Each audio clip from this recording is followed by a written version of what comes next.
Hey everyone, and welcome to the 28th episode of Digital Foundry Direct Weekly, our weekly show where we talk about the latest in gaming and tech news. And the triumvirate has reconvened. Joining me, first of all, John Linneman. Hey Rich, it's been some weeks now, so it's good to be back with you guys again. Absolutely. And live from Berlin, the man, Alex Battaglia. Hey there, Rich. Hey there, John. Excited to talk about DF Direct Weekly News. We're filming this before the major Sony showcase that's happening, so we're not going to be talking about that. We will be producing a separate show.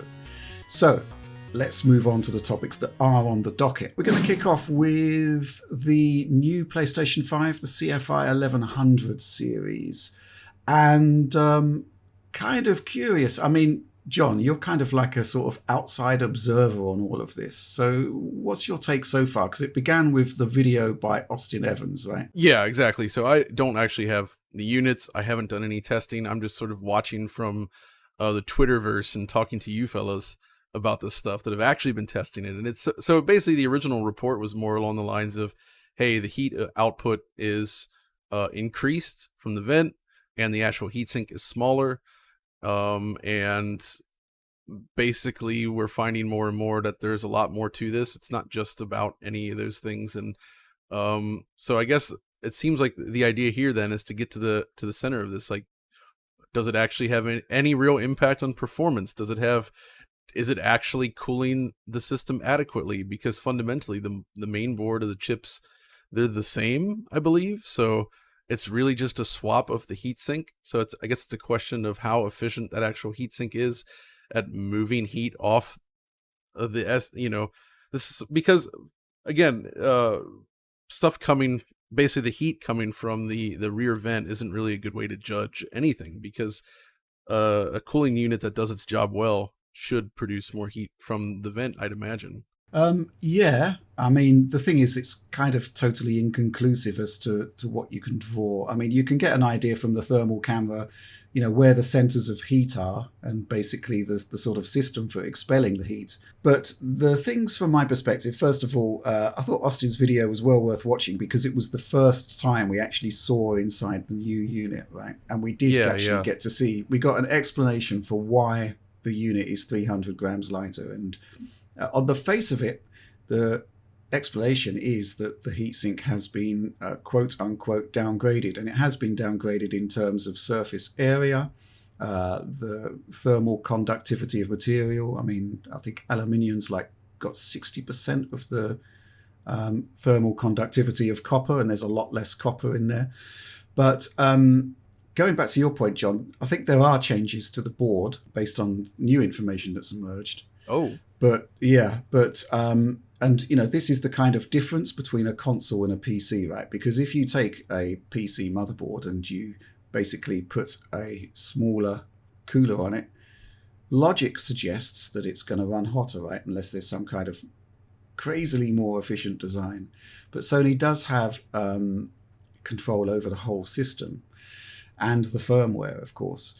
Now, at the time of recording this, I think the unit that we sent to Steve at Gamers Nexus is going to be arriving with him today, so he's going to be getting straight on that, and then we'll get our content out. So we don't really have any insight into the internals apart from what Austin has said and shown.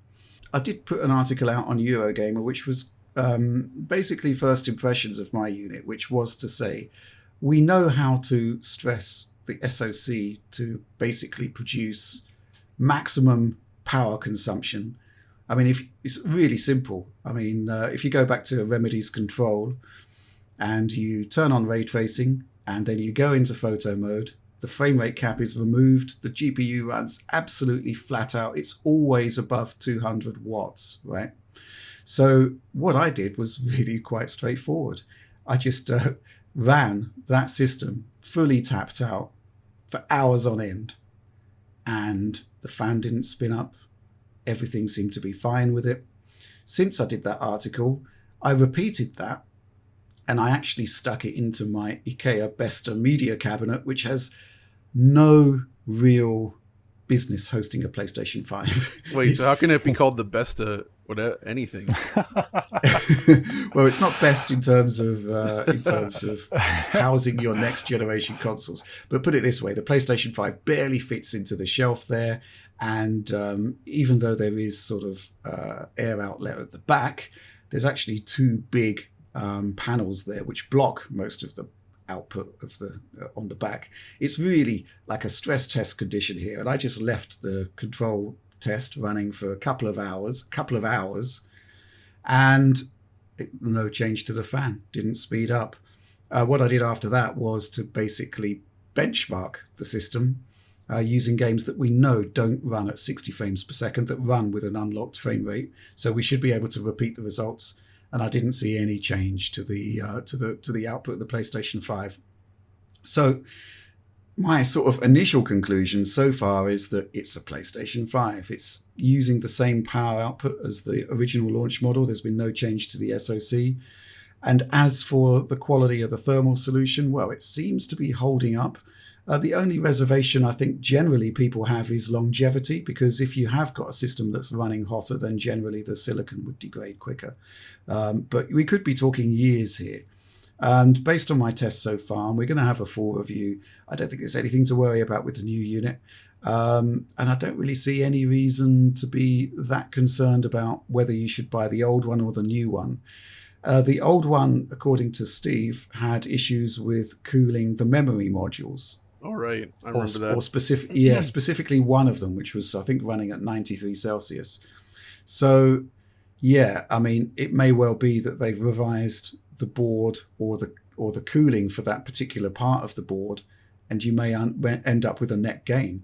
The new cooler may be more efficient. We'll have the information soon, and I'm really looking forward to getting the whole picture on this one. But generally, I think from a strategic standpoint, right, Sony's going to be shifting millions of these things in the run-up to the holiday season and beyond. So they must have confidence in the design. That's not to hand wave away any potential issues, which, need to be tested. But that's the situation. That's the lie of the land at the moment. I mean, they're just following the typical console development cycle where, every generation, companies are finding ways to cut costs, to ship the units for less money. That's just how it is, and it makes perfect sense. And this is just the first iteration of many, many, many to come. And if you look back at history across, since we're talking PlayStation, you look at all the PlayStations, they actually all kind of have, within the community that keeps these things alive, the retro community that does repairs on them, you'll start to find lists of, okay, these specific revisions are considered great, these other revisions are considered less good. They all have different sort of characteristics, and it's the kind of thing that you won't find out for years, basically. So it'll be curious to see where this one ends up landing. And I guess it's only really interesting now because it is the first of many, many revisions to come. So yeah, we'll have to keep an eye on this long term, and just because it's a kind of an opportunity to do that, right? Because we haven't really paid that close attention, I think, to various revisions, but knowing how important it is to keep that stuff in mind now for the future might be worth doing so. Just one of the things I'm curious about is this revision means if they're cutting back on material costs because they're using a different material, aluminum instead of copper, and less of it altogether. I wonder when those costs will come to the consumer, like the lessened cost essentially, because they're selling you a product that has less stuff in it.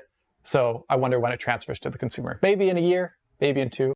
They've got to basically I think they have done it now. They can actually sell the machine without making a loss. That's something, obviously, I don't know how many units there are. I think there's maybe over 10 million PlayStation 5s out there. And they've lost a lot of money on each and every unit sold, which is offset by the money that they get from software sales. It's interesting that they're saying that the disc version is now break even or maybe even slightly profitable, but there's been no comment on the digital edition, which I suspect is still losing them money. But I'll tell you what, I don't think in the overall scheme of looking more globally at the ecosystem, I don't think they are losing more money on that, simply because you can't buy disc versions of the game. And I'll give you a really good example of a specific example here. And it comes down to, I'm currently looking at the Assassin's Creed Odyssey patch for PlayStation 5, which is essentially Back Compat Plus, removes the frame rate limit. You get 60 frames per second on PlayStation 5 running this PlayStation 4 game. If you buy the game on the PlayStation Store, it's £55. Whereas I can pop into oh my gosh. a shop. I can pop into a shop a couple of miles down the road from me and pick it up for £15 on disc. So that's kind of like an example of, when you're locked into the sort of diskless ecosystem, although a lot of people really like the benefits of that, you can only buy your games from one source. Sony owns that source, and that's where they're making their money. So yeah, just a bit of extra flavor in terms of costings there. But yeah, interesting stuff, and we hope to have the review on it soon. But I don't want anybody to be thinking, should I buy the old unit? Should I buy the new one? We don't really have, as you say, John, the answers to that aren't going to be sort of available for years to come. But in the here and now, I've thrown everything at this thing and it's working fine. The new unit, that is, just as good as the old one. And I don't think there's any issues in buying a PlayStation 5 if that's what you want. So with that, let's move on. Okay, so we're going to be sticking with PlayStation news here. We're going to be talking about the confusion surrounding the pricing of Horizon Forbidden West. John, what's all of this about? I guess last week when they sort of revealed release information on Horizon, essentially it was initially said that owners of the standard edition, and I think one edition up from that, would no longer have access to the upgrade version. So if you purchased the game on PlayStation 4, you would not get an upgrade to the PS5 version if you upgraded your console, which is backwards, or I guess that does not fit with what was said in the past by Jim Ryan, right? We actually recorded a segment in the original Direct last week discussing this, but then on Saturday, they reversed that decision, which was the right thing to do, I think. And so owners of any of the versions, I guess, of Horizon 2 will receive the upgrade for PS5. But I guess they next then said, well, going forward, for cross-gen stuff, if you want to upgrade from PS4, it's now going to cost you $10. And this sort of opens up a whole can of worms on, this sort of cross-gen upgrades. When you look at what the competition is doing, you consider just the nature of game pricing right now. There's a lot to talk about here, I think. Wouldn't you guys say? I guess the question is, should next-gen games cost 10 nominal US dollars more, or in Europe 10 euros more, which ends up being quite a lot more than just 10 US dollars, as you know. I never really had an issue with a $70 game. I mean, we've seen those prices in the past. 70 US dollars, it's not that big of a deal. But 80 euros is unacceptable to me. And even as a proponent of, physical media and all that, I find that I'm not going to pay that. That's essentially 100 US dollars, just about, not quite, but close. That's too much. And I feel like I understand why they wanted to bump up the price, but increasing it that dramatically in every territory, I guess, outside of, I need to check some of the other territories, I guess, but it seems like only the US had a somewhat reasonable, though still controversial, price increase, where everywhere else got, may I say, screwed, if you will. There is a sort of slight mitigating factor, though, in that the US price does not include sales tax, whereas the European prices include VAT, which is like 20% where I live. It doesn't make up for it enough, though. I think ultimately the end result is the customer ends up shelling out a lot more for one of these games. And every single PS5 disc that I've purchased, I've waited to get it at a discount. Which, by the way, I guess is another advantage of having a disc-based system instead of a digital one, since retailers and online shops are much more likely to do that. I'll describe it from my perspective, coming from playing PC games, where, by the way, the price will not be 70 anything on PC. No one would buy those games. I'm going to be completely honest. No one's going to buy those games. So it would probably be 60 there anyway. But the point is that what is actually happening in the background process that justifies an increase in cost to be shoved onto the consumer at that point. And looking historically at PC games, this happens with every single PC release, where there's the chance to buy the game on a low-end system, a low-end PC, and a chance to buy it on a high-end PC. And just because you have access to better graphical options and better performance doesn't mean the price increases. Another thing to consider from the PC perspective is that people have been mentioning that they have to code in stuff like 3D audio, or I guess the extra vibration features or the tension features in the PlayStation 5's new controller. Well, you know, like if you look at a lot of games, racing games, flight games, or even just general games, there's different peripheral support that occurs that is not included in the original package cost necessarily, or increased cost. Rather, the price is there from the people who already have those peripherals. I own a wheel. I bought that wheel. That means I get support in games that have wheel support. I don't pay extra for it. So I don't see, from my PC player perspective, I don't actually see any justification for this.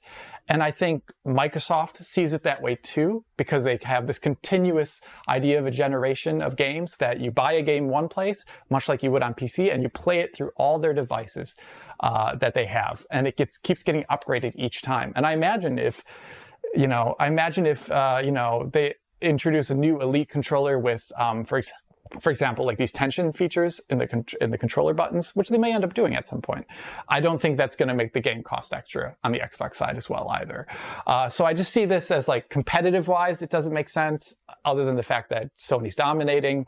And from the PC player's perspective, there's no precedent for this in a good manner, and I don't see it as justified. So that's just like my 2 cents. Yeah. Even in the console space, though, I mean, we've seen stuff like Metro Exodus, right?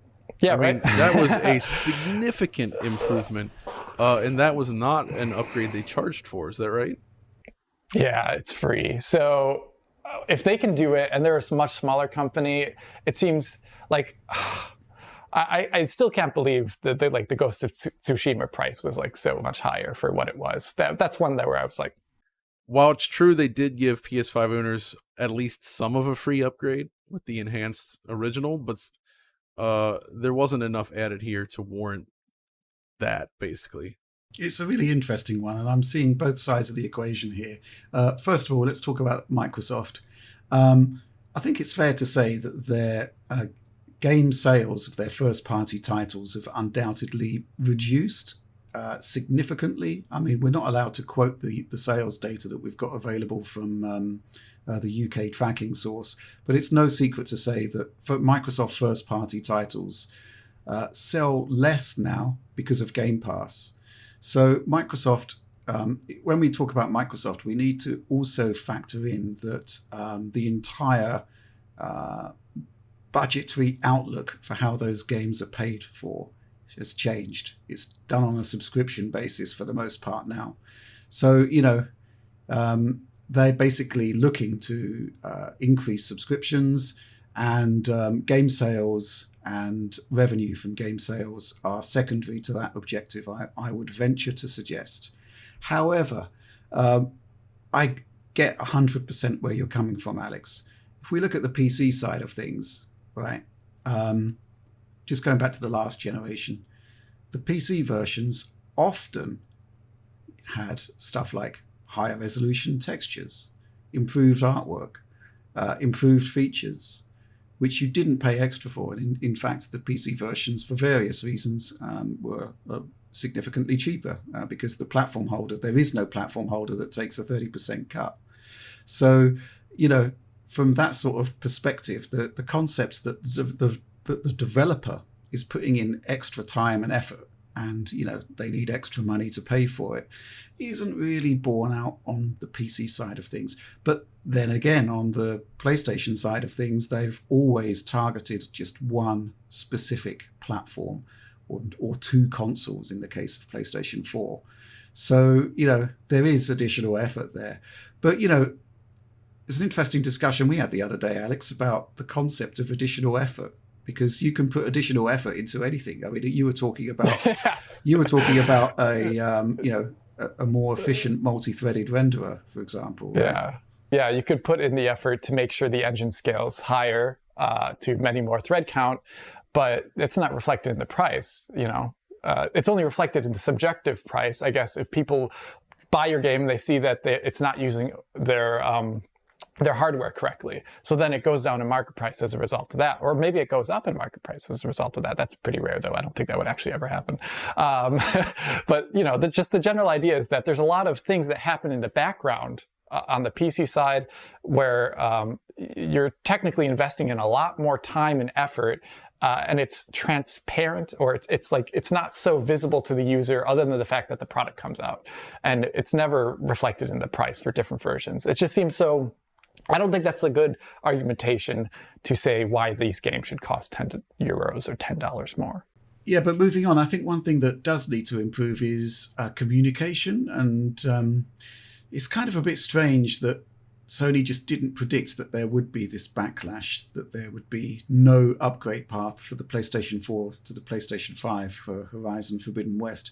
And in turn, we have this situation now where you've basically the PlayStation 5 version that's still more expensive is available to buy when you could, in theory, buy the PlayStation 4 version, which is cheaper, and then gets a free upgrade to PlayStation 5. I mean, that's why they're doing it. It's kind of bizarre logic gaps in there. And at least, by saying, hey, everything's going to be more expensive now, stuff like this won't happen again. But I don't know. I don't think this discussion is over, and maybe we'll revisit it in time. But for now, let's move on. The next discussion point, and I think it's a really interesting announcement. Remedy has confirming all of those leaks, that Alan Wake Remastered is coming and it's launching this fall. Alex, do you have any experience with this game, and are you excited by the remaster? I've got a great experience with this game. I was one of those people who fell in love with the initial concept of Alan Wake when it was demoed on PC a bajillion years ago. I can't even remember when it was. And then the game changed its concept. It became smaller. It became more focused, which is, that's actually a pretty good thing for games usually. I think nowadays, when everything's open world and huge. The game came out. I was possibly less than thrilled with it in a number of ways. I thought the storyline was really fun and engaging. It became a bit too samey after a while. Playing the gameplay was its least interesting aspect for me, which is different because Remedy games in the past before that had amazing gameplay. So it's not my favorite Remedy title, but has a pretty awesome Xbox 360 version, I think, with interesting rendering resolutions, and it's just so of that era. And then we've got, the years later PC port, which thankfully came out, which is an amazing PC port actually from the time. And now we're seeing that again, and it's probably going to remedy a lot of the issues from that original PC port, except ported now to all these platforms. And I'm really excited for it, actually. I think Remedy makes amazing games. Yeah, so I mean, I also played through this and American Nightmare, and it's not my favorite of the Remedy games, mainly because it's more like open worldy. It's not really an open world, but you're literally running around in open environment, so there's less like bespoke level design, if you will. But it's still an engaging game with a cool story and atmosphere, and I like the idea of them essentially bringing it over to some of their more modern technology, if you will, hopefully. So we don't yet know, I guess, what all that entails, but there's a lot of potential there to bring this back and sort of do it justice. And also, can I just say, this is a perfect game for HDR, so I hope they include that in there. Because the contrast between light and dark, it's like the idea of a flashlight cutting through the darkness. That's an effect that looks so good in HDR. And yeah, but if I recall, does Control actually? I feel like Control never got HDR support actually.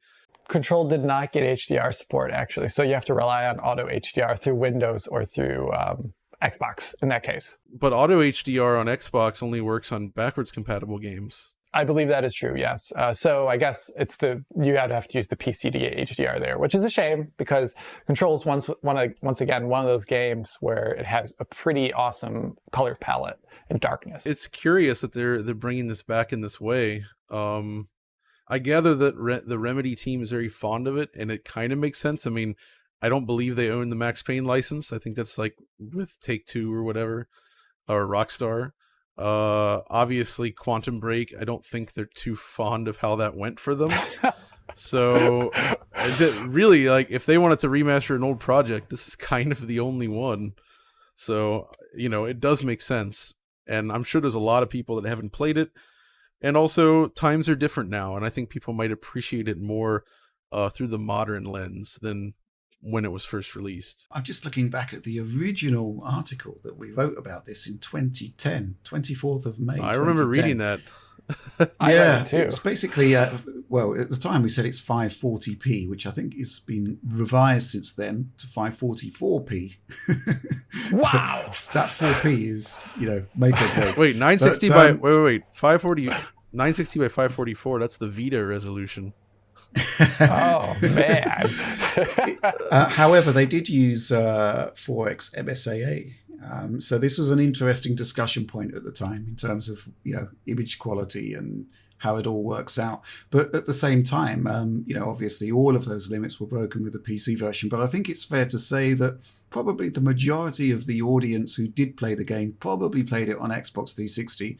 So the gains we should get from the remaster, just in terms of image quality, should be pretty immense. But it's going to be interesting to see whether they retain MSAA or do something different with the remaster. Rich, that's really interesting that you reminded me of that their approach with the lower resolution and using MSAA, because wasn't Quantum Break also kind of technically one of the first games ever to do like sort of a reconstruction sort of technique? Pretty early on. Like, it was very early, and I mean, at the time people didn't really, so I think their native resolution was like 720p, but they were essentially using their technique to give the impression of a higher resolution at a time, and I remember that kind of blowing up for them in a negative way, but really they were kind of thinking ahead, I feel.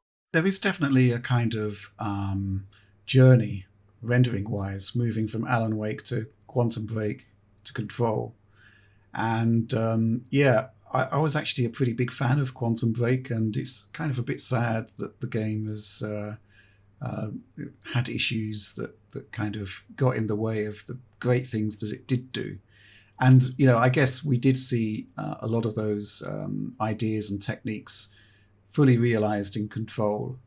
I'm going to be curious to see whether they do anything more than a straight sort of remaster, and to see what kind of features they might add to it. But I think my sort of recollection of the game is that this concept of using light as a weapon, I thought it was kind of underdeveloped. I thought there was a lot more they could do with it, bearing in mind what light can do. And it was, but the effects work and the kind of look of the game was just a class apart at the time. So I'm going to be interested to see what they come up with on this. Gentlemen, news alert. We just got some new details in. We actually have the details now on Alan Wake Remastered. So some of the questions that we posed just a few moments ago, we now have the answer to. You guys ready for this? Let's go through this. I'm excited, Jeff. So, remastered 4K graphics at 60 frames per second, but on PS5 and Series X. But the PS4 and Xbox One have a 60 FPS performance mode and a 30 FPS quality mode. So it is a cross-gen game, of course.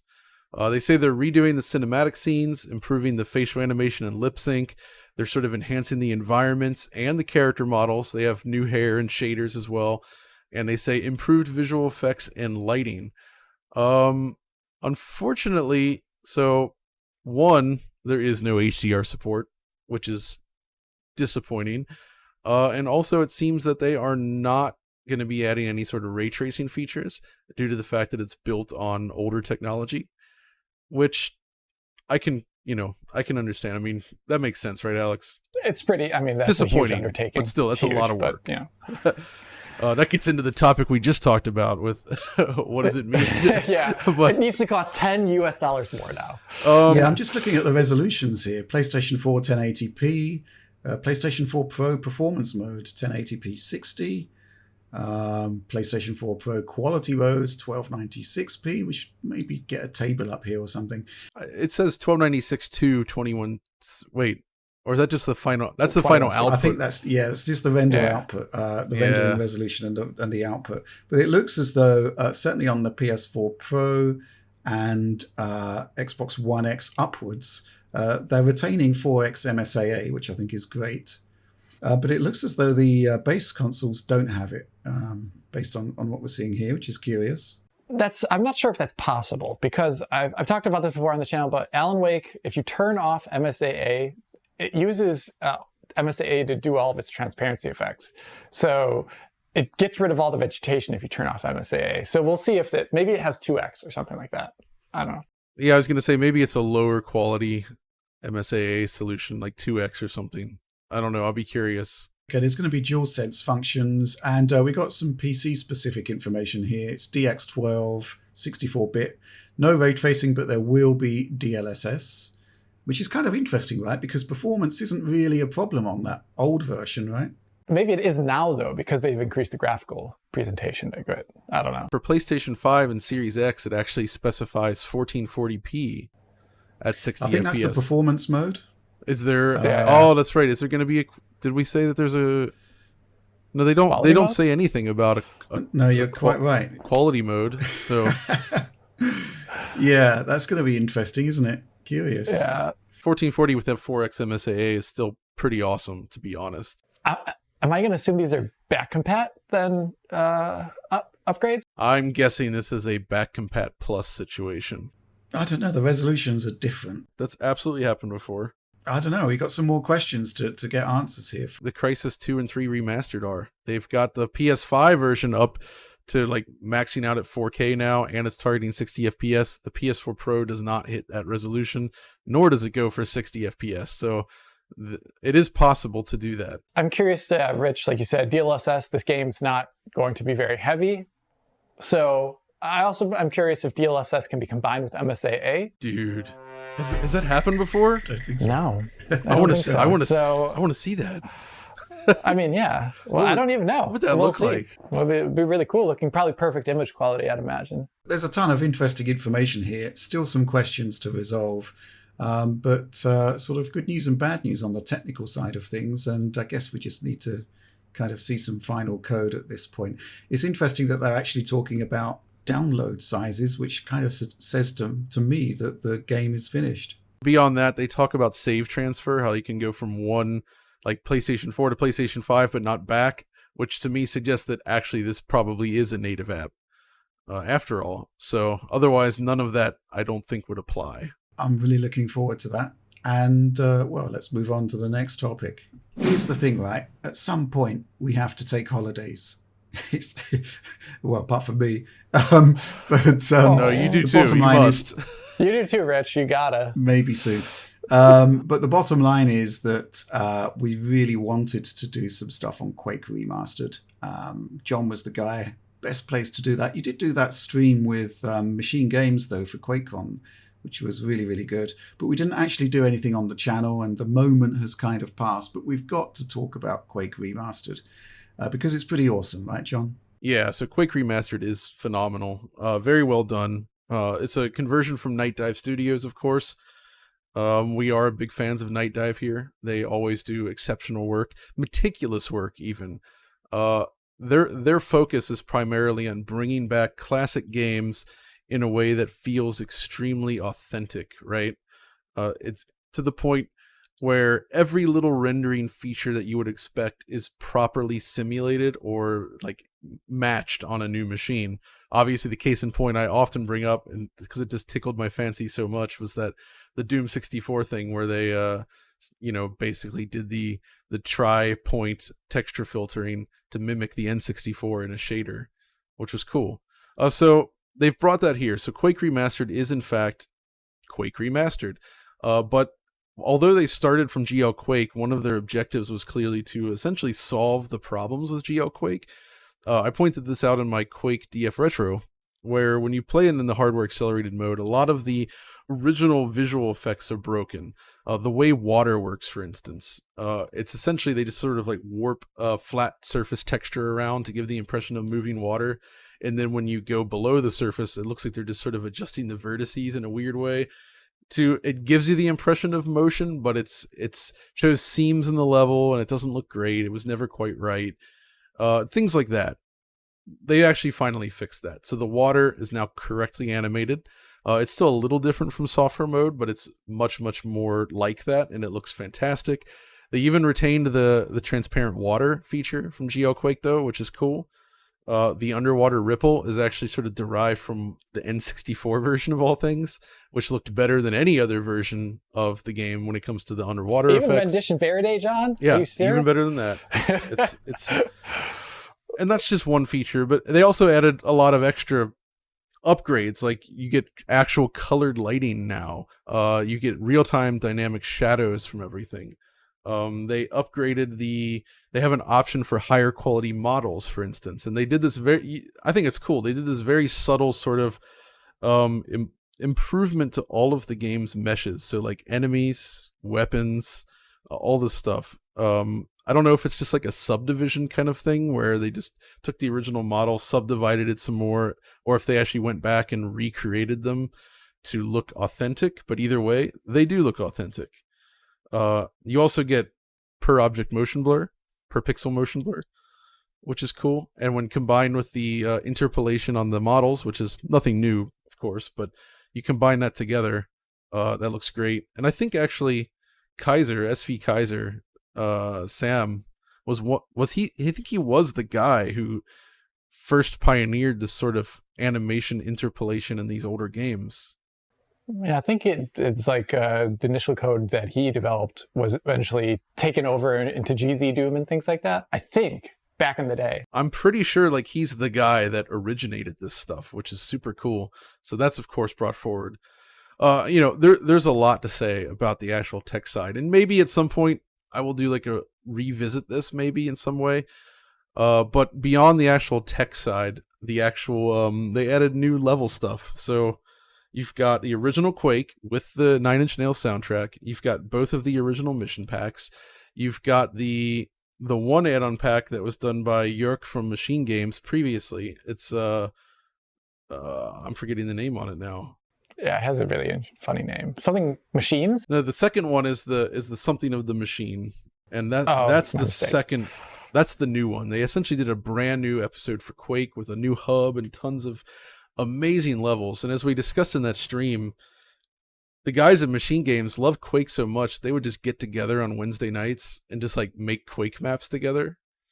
And somehow that passion ended up spiraling out into being able to do an official like add-on for Quake for this new re-release.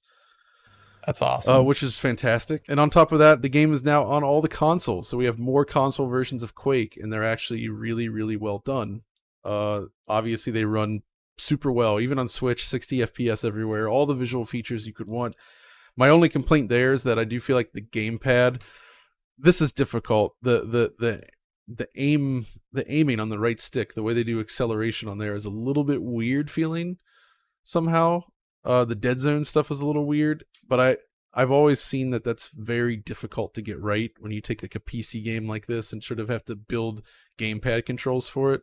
Like it's fine, but I still prefer playing with a mouse and keyboard by far. So that stuff is just all super well done, I think. The only real, everybody seems mostly happy. There have been some complaints about, oh, they didn't put the source code out there. Like they're not living up to what John Carmack has said. But John Carmack works for Facebook, guys. Come on now. I think things are a little different. But you know, the fact is, it would be great. I know the Night Dive guys would love to release the source, but you can't.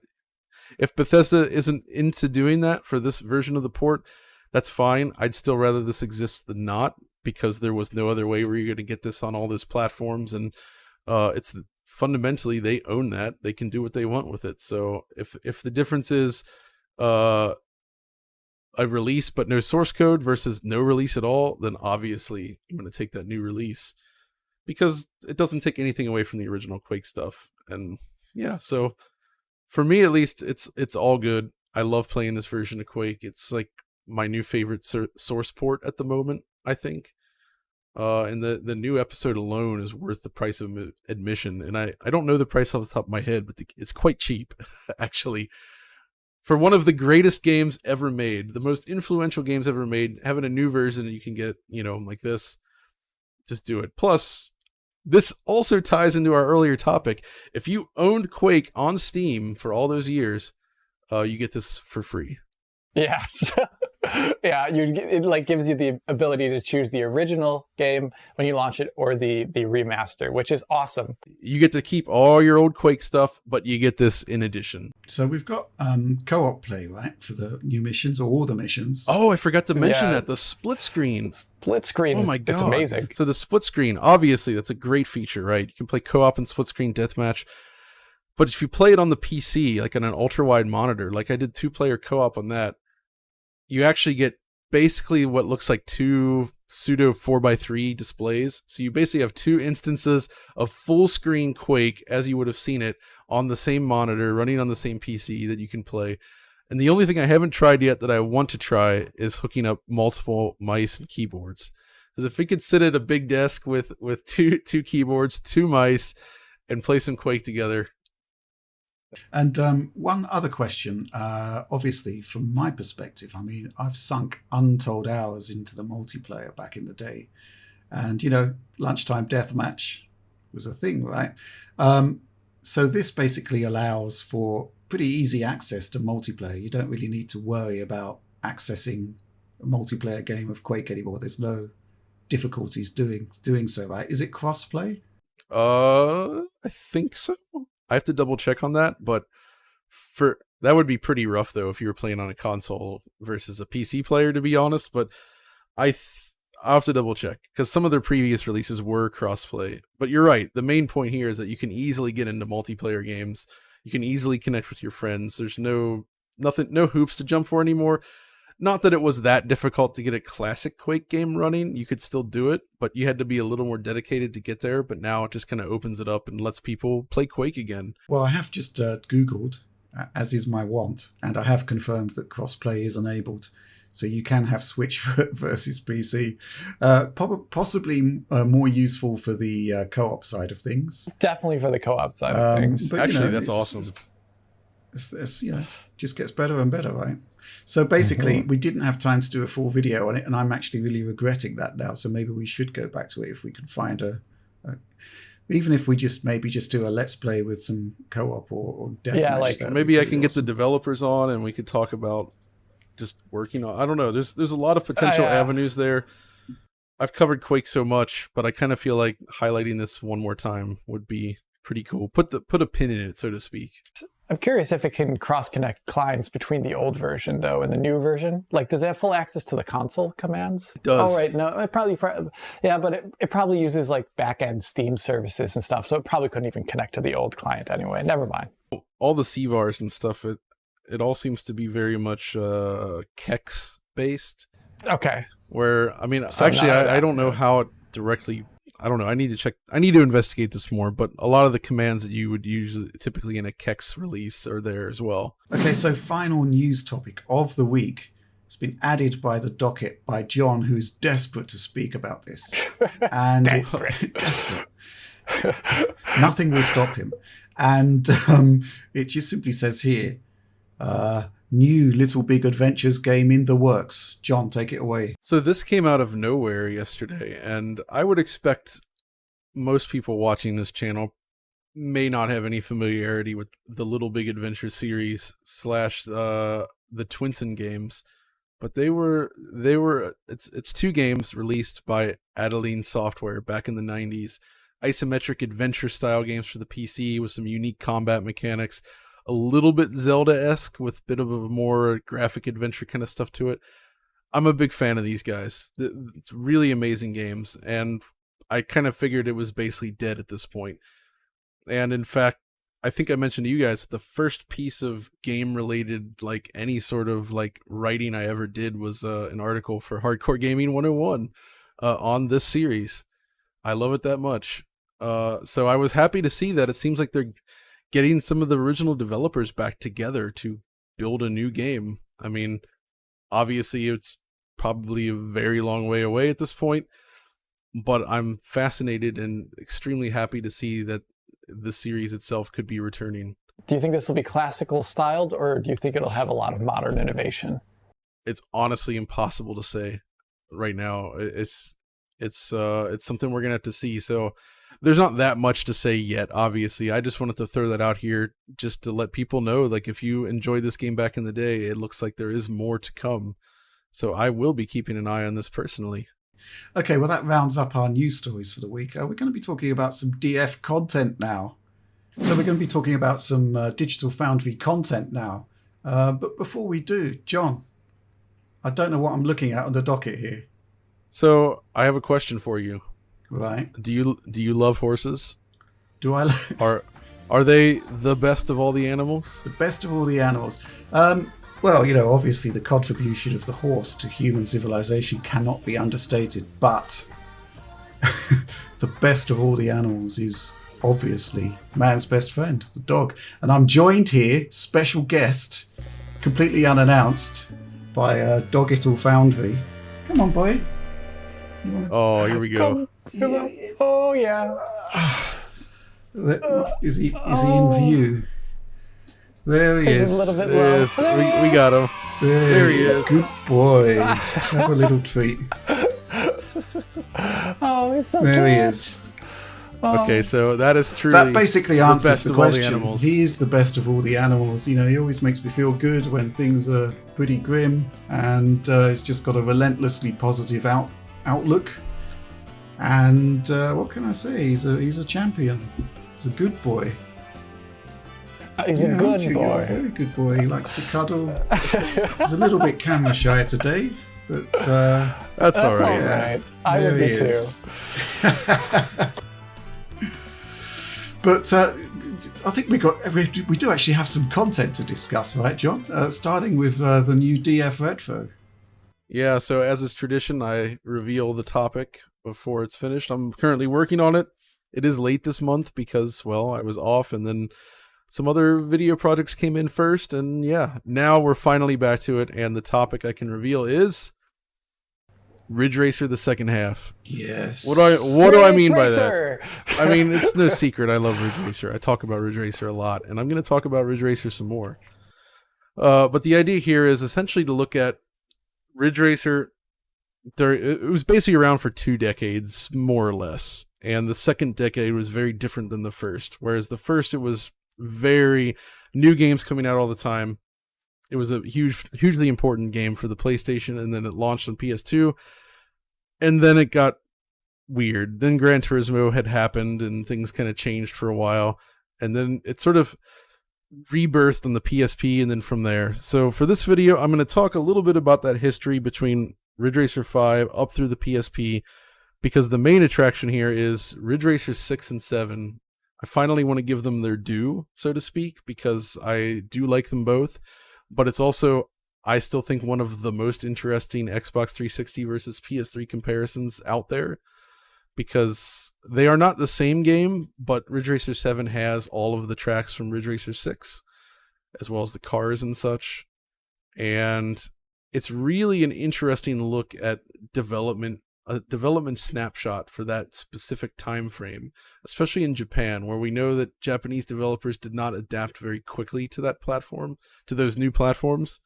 But Namco, I think, made some really smart decisions with the visuals that I want to talk about, including the fact that, I mean, they made a launch game on PS3 that was 1080p native at 60 frames per second, which is kind of absurd.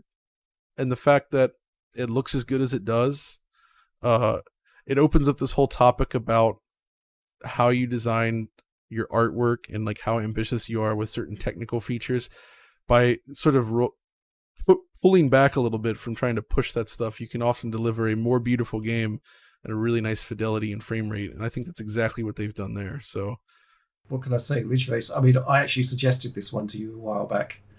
And I was just hugely curious to see the full extent of the differences, because I do remember that 360 was, you know, obviously a lot lower resolution, but there's an interesting kick to that, and a lot browner in certain stages. But you know, it's really interesting to see the development from one system to the next, and yeah, that 360 had that curious 810p rendering resolution, right? Have you done do you actually get the benefit of that with 1080p output or not? I suspect not. I'm still trying to determine that for certain, but it kind of seems like maybe, based on our pixel counts. Yeah, because that's the kind of curious thing, because pixel counting kind of came into its own with the launch of Xbox 360, when a lot of the launch titles weren't running at native 720p. And if you actually use the screenshot function on Xbox Neighborhood, which is like a development tool, you could actually get native rendering resolution screenshots at the system level. And obviously they were using the system scaler to get the final output. But yeah, that was kind of curious, and it would have made pixel counting in the modern era a lot easier. But these days, they kind of composite everything into the final output resolution. The thing that's really interesting there is also, this is pretty much one of the very rare examples where a PS3 version is kind of, at least in my opinion, over technically superior to a 360 release. Like, it sort of set expectations in a weird way when this launched. This was a launch title for both. But then as the generation goes on, we pretty much find out that, 8 times out of 10, games are typically better on 360. Yeah. The other thing, of course, is the 1080p nature of it, because, we were kind of hoping for the 1080p dream from PlayStation 3, which didn't actually materialize in the end. But you look at this game, and I still think it looks really, really nice, even today. And it was 1080p. 60 frames per second. I think it was just camera replays that gave it some issues, frame rate wise. Whenever the camera would get really close to like smoke effects or something, you could see the frame rate dip momentarily, but it's kind of expected given what we know about the PS3, and it's barely an issue. It's basically mostly perfect during gameplay. But the weird thing is, of course, that you could set the console to 720p and it would render at native 720p. This was actually very much a PS3 thing, which actually kind of has benefits sometimes, where I don't even know if it's most, but a lot of games that I've tested do actually change the rendering resolution of the game based on your system output. And in some cases, it's actually beneficial because you can improve performance by doing that, which is really kind of fun. In this case, because it has no anti-aliasing, if you use those lower resolutions, the actual image quality degrades sharply. So yeah, interesting stuff. But so that's the idea. It's Ridge Racer, some history. I'm going to talk a bit about the PSP game as well, which is so darn impressive. And then I guess the ending of the video will be a little less happy because it's pretty much like the downfall of Ridge Racer. Just briefly touching on what happened there. I mean, there's 2 more portable console games which aren't great. There's the mobile games which aren't great. There's that Unbounded game which is done by like Bugbear or something, which is, again, I'm not a huge fan of it. So like the whole series just kind of fell flat after that, and it makes me sad. I really want to see more Ridge Racer. Yeah, I do think it's well worth remastering. Even if it was a smaller scale project, I'd love to see Ridge Racer properly restored for the modern era of consoles. But let's move on. So we're going to be making some changes to our Patreon, simply because we've had a few months under our belt now. We've got an idea of what's popular, what's not popular. We've got some ideas of things that we want to add to the offering. And we're also looking to do extra stuff, but also to expand what is given to the basic supporter tier. So who wants to talk about that? Yeah, so we've been looking at Patreon changes, and one of the first ones that we're really interested in, and I think it will really help out this show that we're doing recording right now, is getting out the DF Direct Weekly. We always post it early to our patrons, previously in the premium tier and above, but now it's going to be for all Patreon supporters. So if you've chipped in $5 to us, well, on Saturdays, usually you'll end up getting to watch us a bit earlier, which I think is really awesome. Another thing that we've added in to kind of spice up the premium tier and above is we're going to be doing an off-topic show, and the idea is to do it bi-monthly, usually in a podcast-like format. It may not always come out with video, is the idea right now, but this off-topic show would be us, a variety of the DF members like Audie, John, Rich, Tom, Will, and myself, discussing topics that are not only related to video games. It could be stuff that we're also interested in other aspects of our life, also nerdy stuff. And if you're, generally into what we talk about here on the show and the personality stuff we bring in here, well, that's what you'll kind of find there, just in greater depth. And I think our first episode, we'll be talking about how we got into the video games industry, since we thought that was such a really cool question that was posed the last time we were here. And another change that kind of builds up on all these things I was just talking about right now is that we're going to finally sort out the RSS feed as a podcast format for DF Direct Weekly. So if you don't have the bandwidth or time to watch a full video, or you're in your car during a commute, well, you'll be able to listen to this as a podcast as well. So a number of changes coming up. Hopefully you find them as exciting as we do, and you'll get to know us a bit better through them as well. And as always, we can always talk about this on our Discord. So that's kind of what I have to say about that. The big sort of takeaway doing the whole supporter program thing has been that people really love DF Direct Weekly. So if we can get more people getting early access to that, that's going to be a pretty awesome thing. And at the same time, we can still provide extra value to people on the higher tiers. So yeah, I'm really looking forward to getting going on that. So I think we're going to wrap up our shows, speaking of the supporter program, with questions from supporters. Here's our first question from Robert Brown.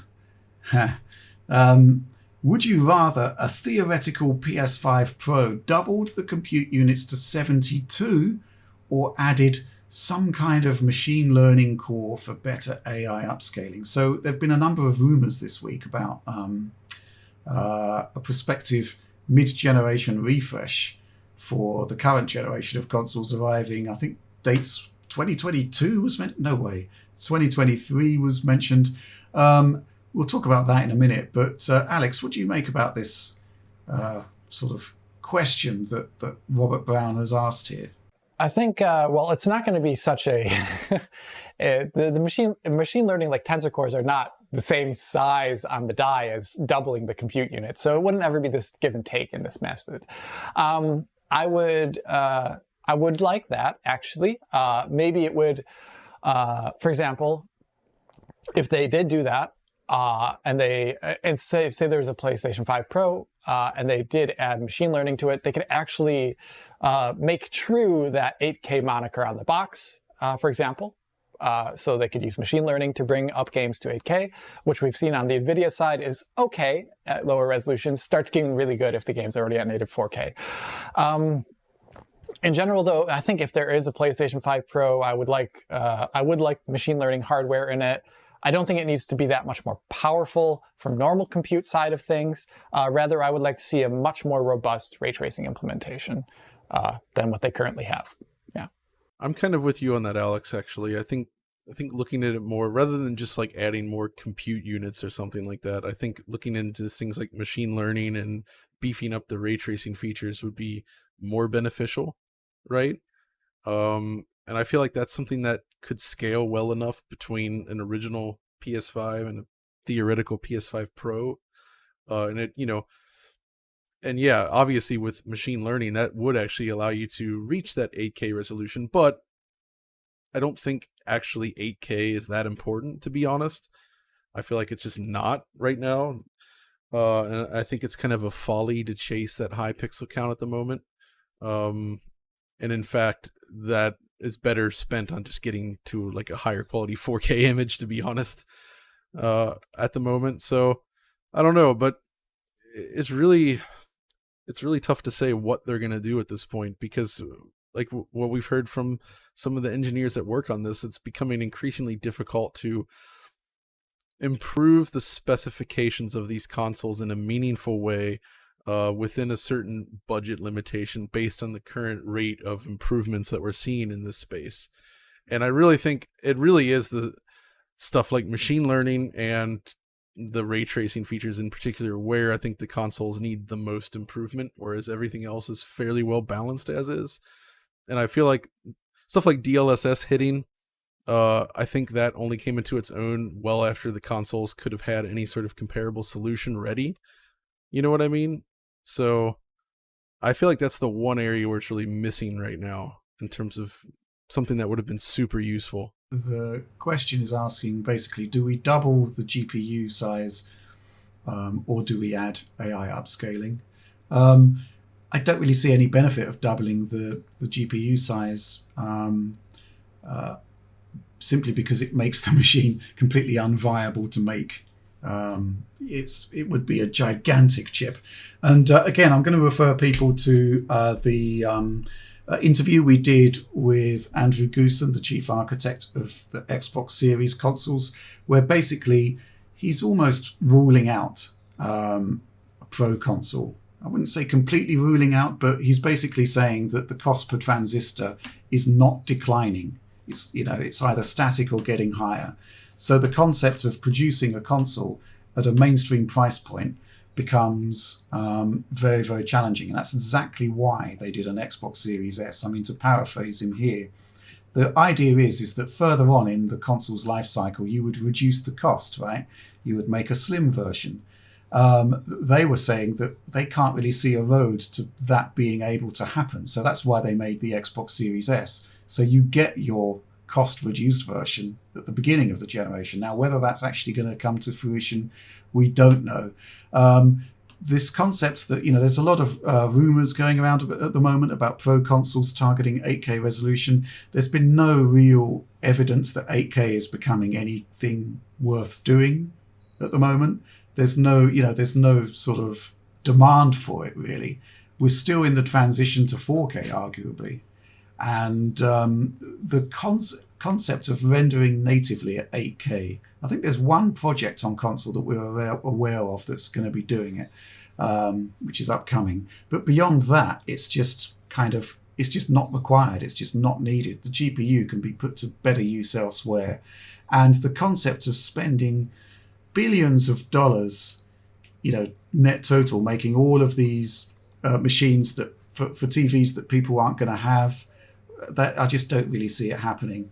And I do see AI upscaling as being a better solution for improved 4K quality. But again, as we're seeing, that doesn't happen easily. We still haven't seen anything of the Microsoft solution there. And just generally, I think that's the way forward. In terms of increased ray tracing power, I think that's a really good call. The question then would be you may well be segregating the current generation consoles, to a degree that the market may not like. Do you see what I'm saying? You'd be increasing ray tracing fidelity, but the existing consoles would be actively disadvantaged, and that's kind of what the platform holders shied away from last gen, where they were literally saying you get better performance and you get higher resolutions. That's kind of was easier for people to understand. So I would be I'm not going to rule out that there's going to be a mid-generation refresh. I think it's probably easier for Microsoft because they've basically said that, we see Xbox as an evolving platform, whereas PlayStation is saying we still believe in console generations, even though they've moved a lot of their slate to cross-gen. So yeah, I don't know. I don't think we should be talking about Pro consoles at the moment as anything beyond a sort of flight of fancy. And I don't really see them happening certainly not 2022. 2023, I don't think so. The state of the silicon shortage right now just means that these are going to be around longer, I feel, before we need to see any sort of refresh. Yeah. You have COVID pushing all these next-gen products a year ahead anyway, so they're going to start launching mid-gen consoles, even though they haven't brought out their first-gen offerings yet. It doesn't seem people can't buy them yet. That's the thing. I mean, we've barely seen any next-generation only titles at this point. Cross-gen, I'm growing weary of cross-gen. I'll level with you. Me too. So much so. That Sonic video, man, that just like... It was like getting punched in the face in terms of like, I have to cover 9 different iterations of this thing, and they all have different problems. I'm sorry, John. I'm so sorry. Yeah, but the irony was there that you kind of needed, due to the quality of the port, you needed the next generation consoles to just brute force a good experience. To fix it. Yeah. Crazy stuff. Okay, well, let's move on to the next question.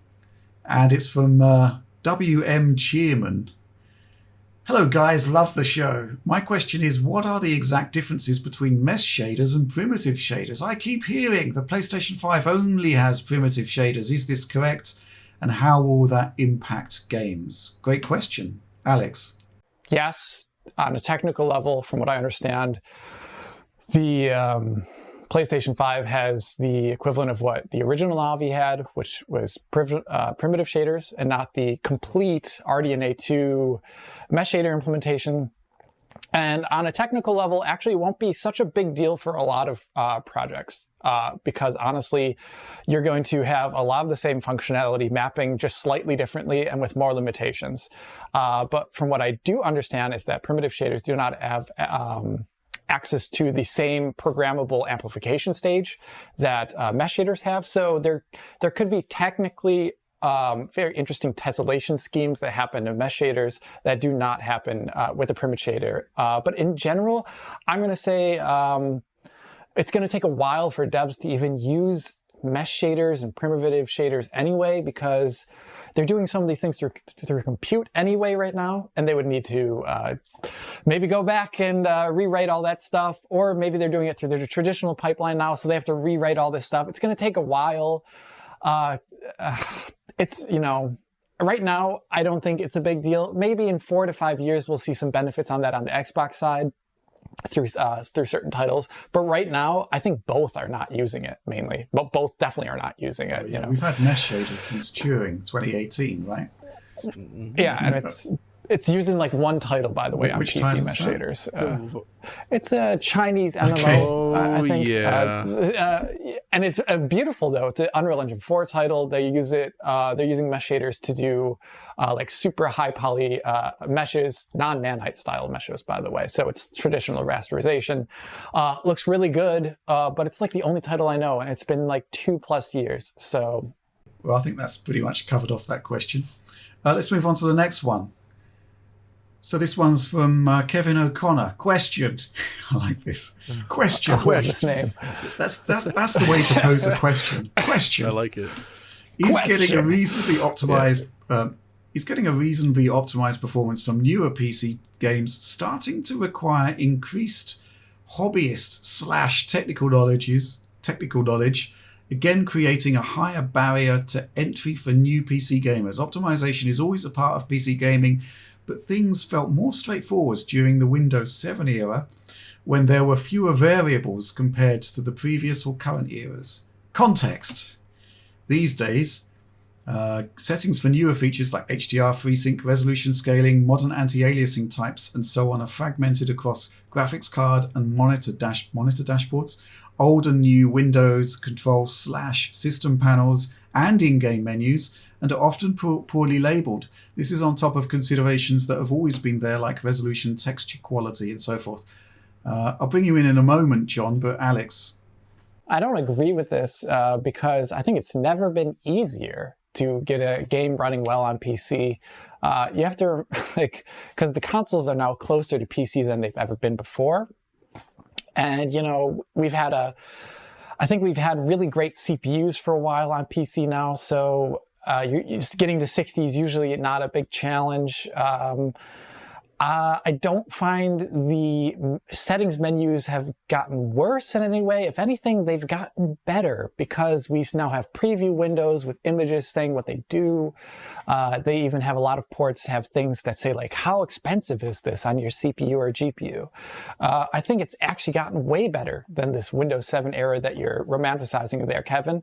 The only thing that I may say is a little bit true is that DirectX 12 made things more complex. So sometimes you just don't have an idea what's going on because the game's stuttering on PC. And this is usually, honestly, it's like 9 times out of 10, it's the developer's fault. And it's not your fault. Because we've had this before where playing a game before it comes out and it's DX12 and it's stuttering, Horizon Zero Dawn, Ascent. I can go through a list of names that I just can't think of right now. And it's like, oh God, PC sucks. What's going on? It's actually always the developer's fault here.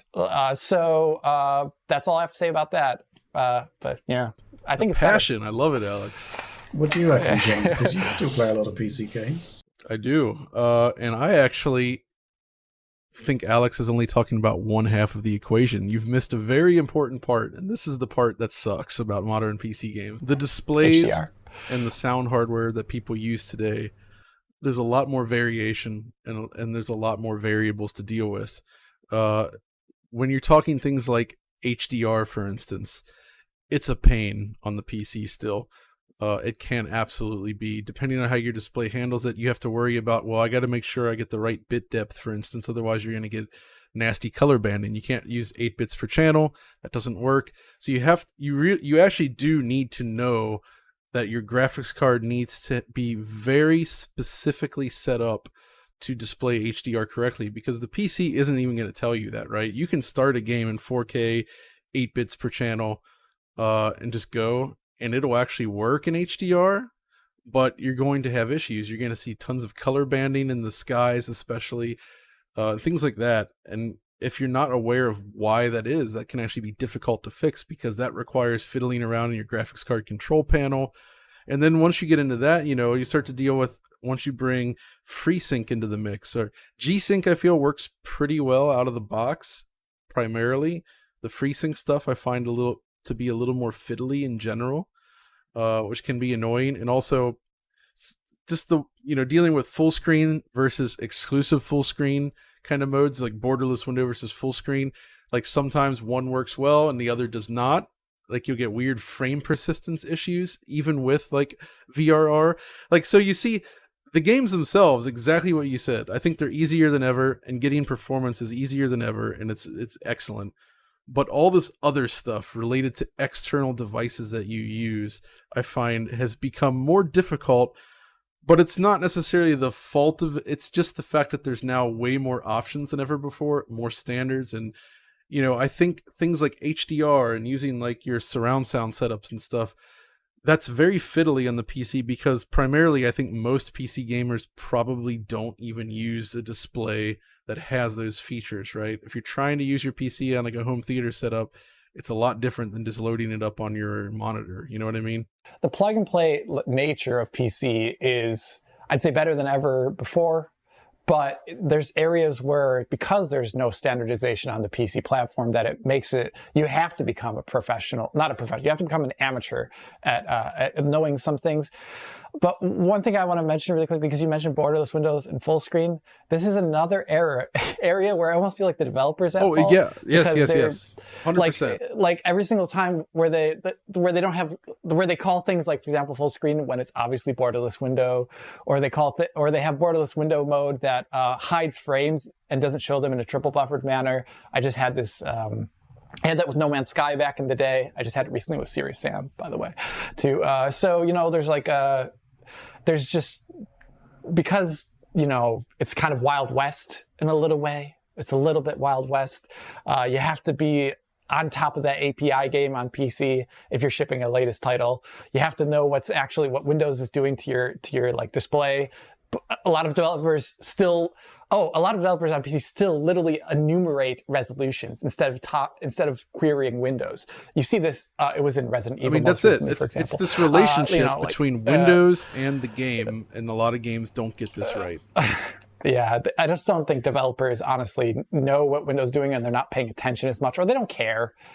They're shipping a product anyways. A lot of people don't notice these little issues, but when you become a power user like John, myself, and obviously like Kevin is here, then these things start creeping up, and then they can really annoy you. We're getting more choice in PC game settings. I mean, some of the menus are kind of, they do need to be kind of carefully curated, and it's often the case that you don't really understand what the settings are doing or the cost. And I'd quite like to see that sort of, there has to be some sort of standardization there.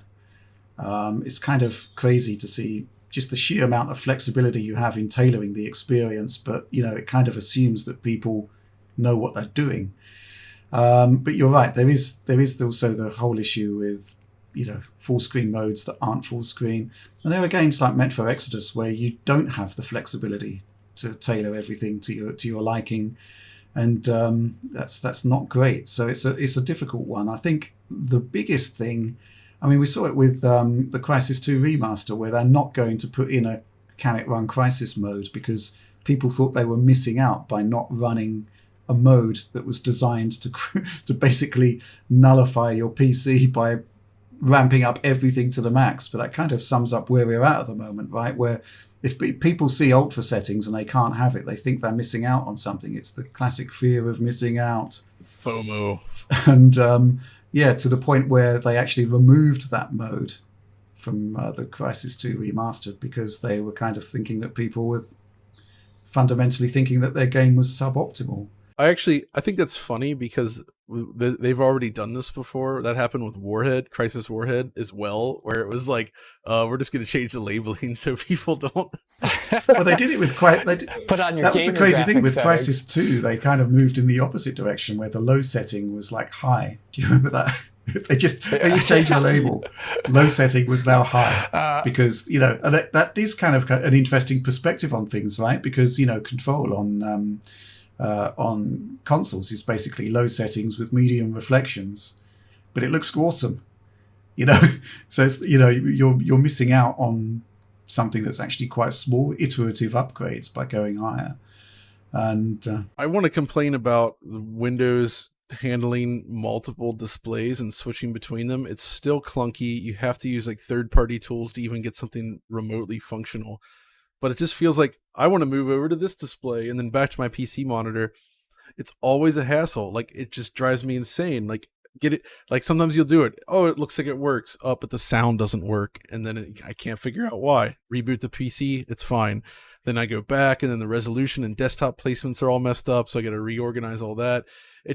I feel like at this point, I don't understand how they don't have a seamless, fast, easy way to essentially swap around your desktop configuration at will. Like I just want to be able to move to the TV seamlessly and not have to spend 5 or 10 minutes like fiddling with things to make it work. And even stuff when I'm using my PC monitor here, ultra wide is so common in the PC space, but there's still games shipping that just don't support it. And it's annoying. Or like the monitor I use goes up to 175 frames per second or 160 hertz, different ones like that. It's like I'd like to push it out as far as I can, and some games have these weird arbitrary caps. Like I just tested the PC version of Sonic Colors and it's not great, but the frame rate seems to be arbitrarily around like 146 frames per second as like the maximum, and I'm like, okay. What? Like, there's no reason for that. Stuff like that, and so it's all these little things, and it's always tied to like external hardware and the Windows relationship between PC games. The games themselves are usually in pretty good shape, but it's this stuff. This is the problem now. So one thing to get back to Kevin's question here really quickly, instead of just bemoaning a lot of dumb stuff, is no, it's good. But one thing that, so a lack of technical knowledge and requiring more knowledge to understand what's going on in the settings. I actually almost wish Windows brought back the rating system for your PC hardware. You'd start up Windows and it would say like, do you want to scan your hardware? And it would say like what your RAM is, your CPU, your GPU, and all these other things. And this system technically could be a really great one for developers to produce minimum and recommended requirements for games. Instead of the completely nebulous, you never know what they're doing thing. You don't know what to expect when you load up a game. Most developers just put out some minimum spec or recommended spec with not actually saying what graphical quality settings it is, how stable the frame rate is, or anything like that. So you just go not really knowing. I almost feel like if Windows brought back a standardization of how to rate hardware, then developers could latch onto that and give users a much better understanding of what to expect in their in-game option menus and before you purchase it. Okay, let's move on to the next question. This one's from Richard Summers, and he says, with console reviews of late, you often mention running a game not at the maximum resolution supported by the console, e.g. Series S/X at 1080p and not 1440p/4K. This confused me somewhat in that having my Series X connected to a 4K display and then setting the output to 1080p just gives me a poor image quality. Same with my Series S set at 1080p and not 1440p. So yeah, I think we need to clarify this, but basically if you've got a 4K screen, you should set your console to 4K. No ifs and buts. If you've got a 1080p screen, set it to 1080p. And John, you can explain why. First of all, what he might be talking about is when we've discussed the capture process for our videos. right? Yeah, for like 120 hertz stuff. Because specifically in our case, well, I think in everybody's case, there aren't really any devices out there that support 4K 120 hertz capture, right? So if we want to show 120 hertz at all, we have to essentially set it to 1080p, which is supported by those devices. And I think we've brought this up in several different videos where it's like, okay, this footage is now at 1080p because of a capture card limitation more than anything else. Because unless I'm confusing things, I don't recall any of us ever saying you should run your console at a lower resolution on your screen. I mean, besides the capture, I mean, we did talk about the PS3 thing where you can get better performance, but that doesn't even apply here at all. I mean, I definitely, what Rich said is what I would say. The only exception to this is if you're running the Xbox and you're using the 120 hertz mode, and a game is 60 frames per second, I actually find that setting the console to 60 provides a better image quality and motion, because what you're doing, if your output is 120, the frame rate is 60, you get that same double image effect that you get when a 30 FPS game running on a 60 hertz display. Most people won't notice this. The persistence blur sort of covers it up, but it essentially makes games look a little blurrier in motion when you're running it this way. And so even with VRR, I still often go back to 60 hertz, and especially if you want to use black frame insertion on a 60 hertz game. And by the way, black frame insertion is a great way to visualize what I'm talking about, because it gets rid of the persistence blur, and you'll see like a side-scrolling or fast action 60 FPS game, you'll get that double image effect. So that's really the only exception where I might say disable the 120 hertz for certain games, but you always want to target I think it's better to target the native output resolution or native resolution of your panel over anything else, and let the consoles do the scaling of whatever the game is. The exception, I think, might be certain titles for PS4 Pro, where I think it's thankfully a thing of the past now, but there were certain games that had specific modes set aside for the 1080p output of the console, when really they should have had selectable option in game to choose between the various quality presets that were available. Seems to be a thing of the past now, but there were examples on PS4 Pro where you got better performance from the console by setting it to 1080p, or in the case of like Red Dead Redemption 2, you got a native 1080p output that turned off the checkerboarding, and I think there was slightly improved performance there.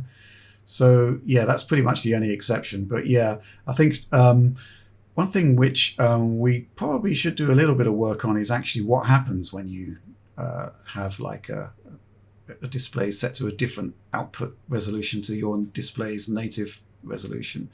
I believe what happens on Xbox is that the GPU scaler within the console, if a game is like a non-native resolution, the GPU scaler will actually scale to the output resolution of your console, of your display rather.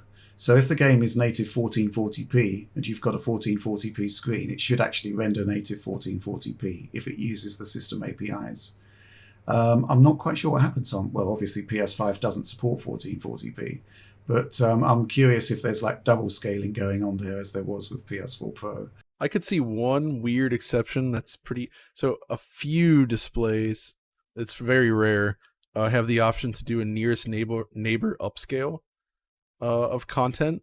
So in select, let's say you had a 1080p game and you set your Xbox to 4K, the Xbox then upscales it. It sort of does like a Lanchos, or however you say that, Langsos, upscale. So you get kind of blurred edges, it's like filtered carefully. But if you had a display that allowed nearest neighbor upscale, you could actually do perfect 1 to 4 pixel kind of upscaling essentially, and get like this super sharp but slightly more pixelated looking image that I kind of find preferable. You can do this on the PC, by the way. This could be useful. Yeah, for back compat, this might be useful. Yeah, that would be useful. But I guess my main thinking here is I would love it if console manufacturers actually allowed something like that, to change the scaling algorithm. I don't see how that would ever factor into like a friendly user interface thing, but I don't really love blurred scaling. I mean, it's necessary when the resolution isn't like a mathematical match, but if it is, then I'd like 720p content, for instance, could look awesome on a 4K screen if you could do nearest neighbor scaling, but they usually don't. It's just blurred to heck and it looks terrible. So this one is from Lee Yarker. It's a long one. Oh boy. Every week, my questions seem to resolve around DLSS, and this week is no different. The implementation of DLSS in many games seems to have options for performance, balance, and quality, with the newly added ultra performance for particularly taxing games when playing in a 4K resolution. Quality mode is clear that you take a low resolution image and upsample the image, so it appears to be higher resolution, but with hopefully a greater FPS. Performance and ultra performance take higher resolutions downsample. No, I'm not quite sure I understand this. Anyway, the bottom line is that he wants to know, seemingly, what DLSS performance modes do. It's just basically a different input resolution, right, Alex? Yeah, that's it. So yeah, don't overthink this, Lee. I know you're on the right track right here. So quality mode, let's start with 4K and just say that it's like it's about half of the resolution. It's like 2.25, I think. It will go from 1440p to 4K, upscaling it by like 2.25, and it'll make it look more like a 4K image. From performance mode, it's from 1080p. So it's 4 timesing that image to make it look like 4K. Ultra low performance mode, or whatever it's called, ultra performance mode, is from 720p to 4K. A huge jump, 9 times resolution jump. And that's about it. Each one exists to increase your performance level and make some minor adjustments to quality. I actually don't think the gulf between quality and performance mode is actually that big, usually, in a lot of games, unless they have ray tracing, and then it can be a little bit larger. So that's about it. I don't think there's anything more complex about it. The only benefits is that you get higher performance when you go down these modes into performance, balanced performance, ultra performance. And the negatives are that you'll lose image quality stability. And in a game with ray tracing, the ray tracing will technically be less precise for things like reflections, especially. That's where you see it the most. You don't really see it for things like ambient occlusion or shadows or one of these other things. But yeah, that's about it. Yeah, it's just basically the input resolution changes. And that's it. 720p. If we're talking about 4K, ultra performance 720p, performance 1080p, quality 1440p, and balanced is somewhere in between performance and quality. It's that simple. Okay, so let's move on. Question here from Jonas Larsen Tagizade. Sorry. Oof. Mm-hmm. I always difficult. Yeah. I love that name. Are there any plans to include Crysis Warhead in the Crysis Trilogy collection? If not, why? Thought you might have the answer to my question given your close contacts with Crytek. It's an interesting question, right, John? Yeah, and I think the answer is no. But Alex, you might have to agree with me. I don't know what you think about this, but my best guess is that this stems from the fact that Crysis 1 Remastered, whether for the better or not, it was derived from that original console release running on CryEngine 3, and they haven't done a remastered project from an actual CryEngine 2 source, which is what this would require. And I think the time investment necessary to make this work on anything other than the PC is beyond what they would be able to do. I mean, what do you think? Okay, so I think that would be the truth in an ideal world where we had knowledge of this. There's also something I heard from someone who may have worked at Crytek at some point in time. So this is just me pulling on industry contacts here, that the source to Crysis Warhead doesn't exist anymore because it was accidentally at one point deleted. Okay, that's even worse. So, how you lose things, developers lose things over decades of time. We've seen that with Nintendo stuff. We've seen that with a whole bunch of stuff over time. You don't have the original source art anymore for video files and things like that. Well, it can also happen to the source code for games. Someone loses. It has a lot, actually. So I think that's what I heard of being the case. So that, you can quote me on that. I won't give a source, but I think that's the reason why we don't see it, actually. Final question. And it's an interesting one. It's from Oliver Mackenzie.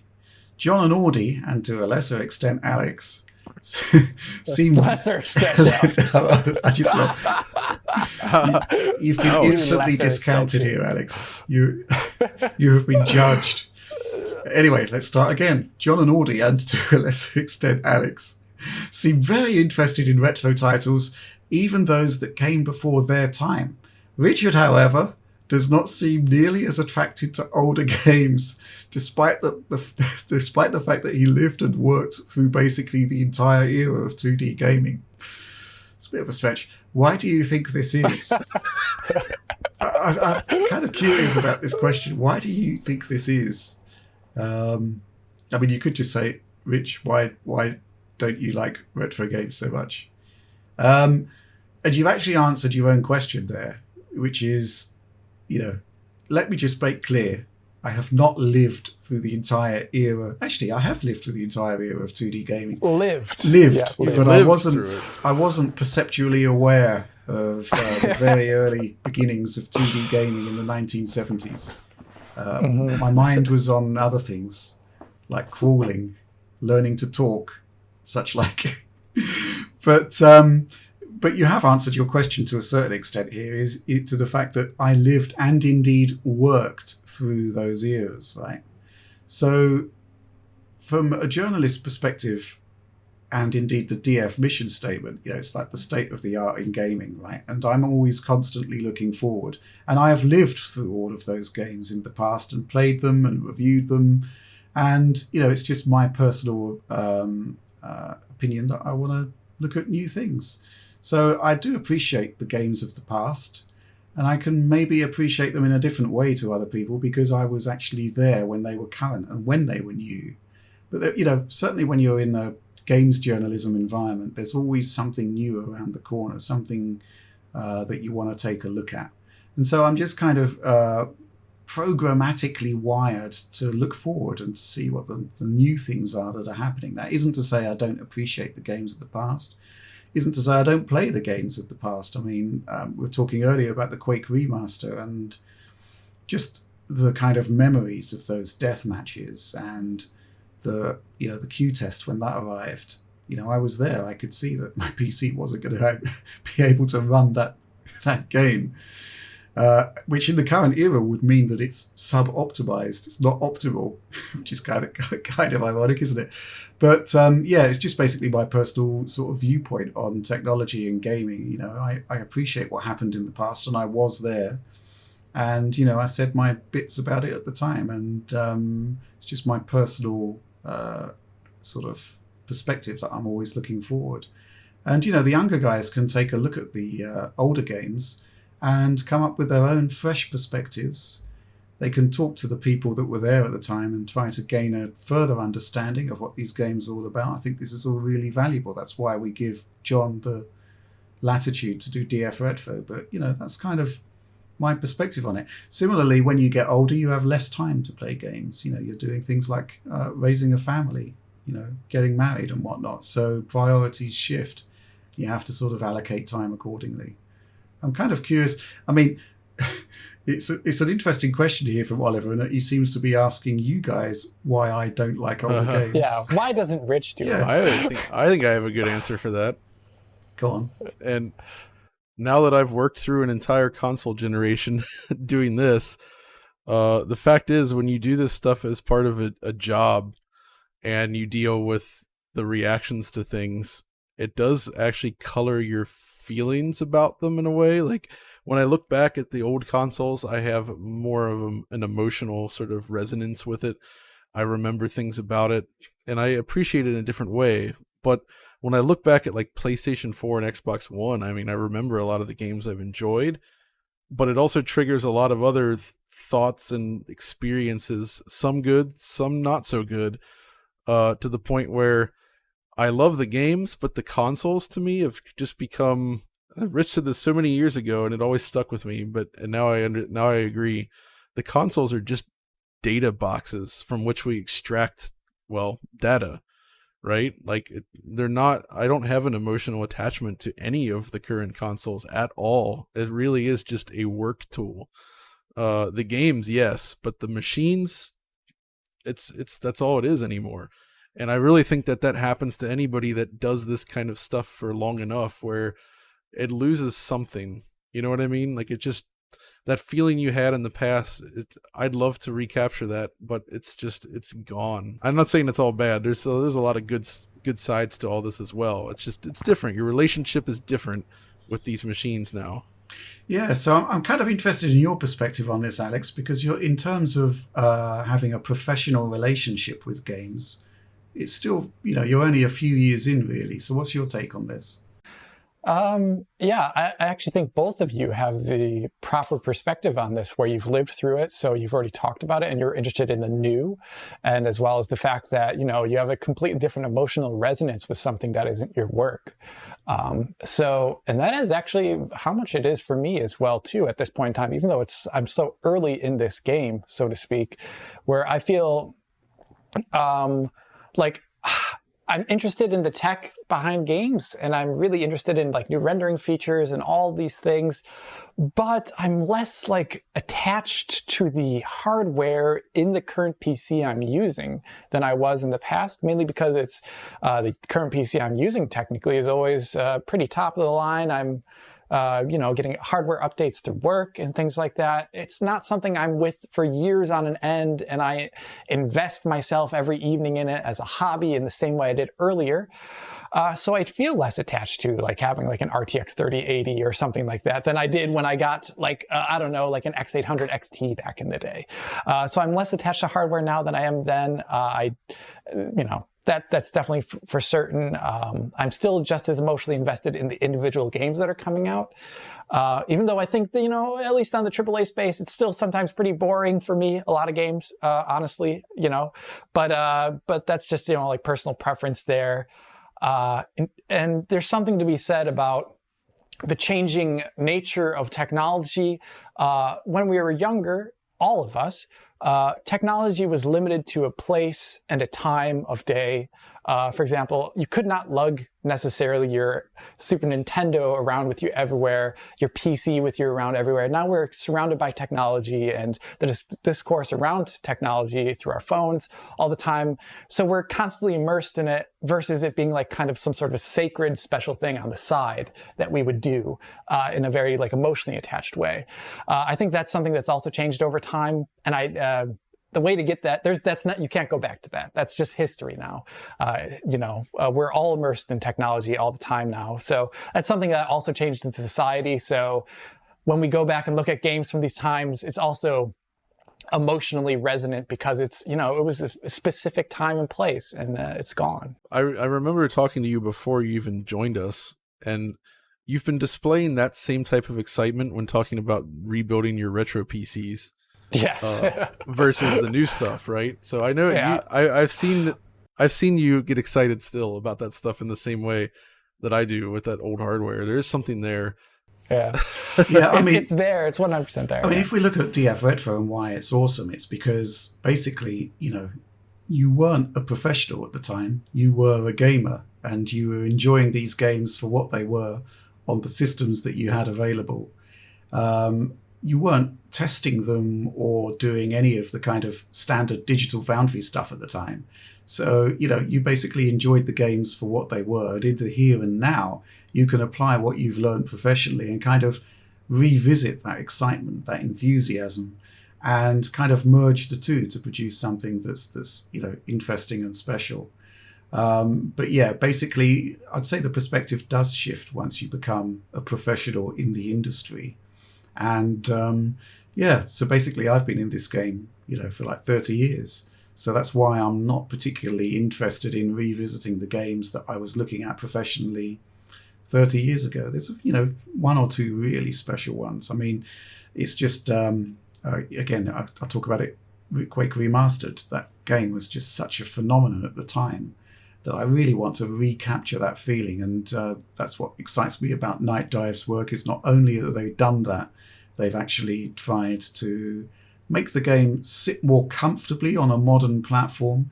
So I get all of the nostalgia, but I don't get shortchanged in terms of, the features of the new range of hardware that's available and the displays that are available.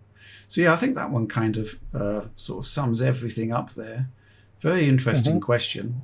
And it Very threw well. up quite I a like few answers that I wasn't expecting, but I think we're going to round things off there. So if you enjoyed the DF Direct Weekly, please do like, subscribe, share. Please do consider joining the DF Supporter Program. Pose your questions, get early access to the weekly. It's all pretty awesome stuff. And of course, our Discord, amazing community there. Join in, have fun, interact with the team directly on a day-to-day basis. But that's all from us for now. Thanks for making it all the way to the end of this mammoth direct. And just generally thanks for watching and supporting Digital Foundry.